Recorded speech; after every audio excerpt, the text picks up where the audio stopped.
Siku ya tarehe 28 Juni, Mheshimiwa Rais wa Jamhuri ya Muungano wa Tanzania Dr. Samia Suluhu Hassan atazindua rasmi kiwanda cha mbolea ambacho kiwanda hiki kinaitwa Intracom.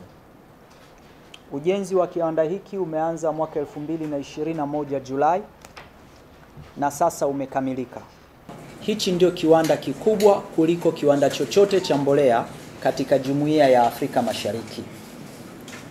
Kiwanda hiki uwekezaji wake ni dola milioni 180, na jambo la kumshukuru Mwenyezi Mungu, mwekezaji huyu sehemu kubwa ya fedha za uwekezaji pamoja na kuwekeza fedha zake binafsi, lakini amesaidiwa na mabenki ya ndani ya nchi kuhakikisha kiwanda hiki kinafanya kazi. Kiwanda hiki kwa sasa kimeshaanza uzalishaji. Nadhani kwa wakulima walioko vijijini toka mwaka jana wameona kuna mbolea inaitwa Fomi. Ili kuvilinda viwanda vyetu vya ndani, naomba hili lieleweke, serikali mwaka huu imeamua itanunua mbolea kutoka viwanda vya ndani tani 200,000. Tani 200,000 na tani 50,000 zitanunuliwa ni za chokaa kwa ajili ya shughuli za nini? Za kilimo. Kwa nini tunanunua viwanda vya ndani? Serikali itazinunua hizi mbolea bila kuathiri mfumo wa ruzuku wa kawaida unaoendelea. Wenyewe utaendelea kama kawaida. Lakini hizi mbolea tutakapozinunua, tutazipeleka kwenye maeneo ambayo mbolea haitumiki sana, ili Watanzania waanze kutumia mbolea ya viwanda vya ndani na kuona matokeo yake. Kwa sisi tuliotoka mashambani, ambao tumezoea mashambani, kunibadilisha kutumia DAP niliyoizoea, ukaniambia tumia otesha, lazima nione kwa macho.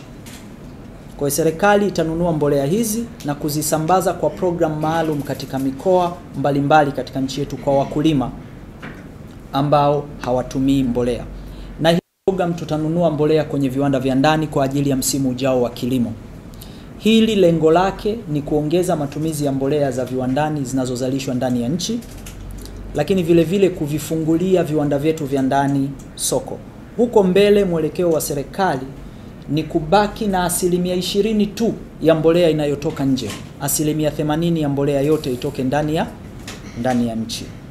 Hivi sasa tunafanya mazungumzo na wawekezaji wengine wawili ambao watakuja kuwekeza ndani ya nchi yetu hivi karibuni kwa kutumia makaa ya mawe kwa ajili ya kuzalisha urea, ili tuweze kujitosheleza kwenye mbolea aina ya urea.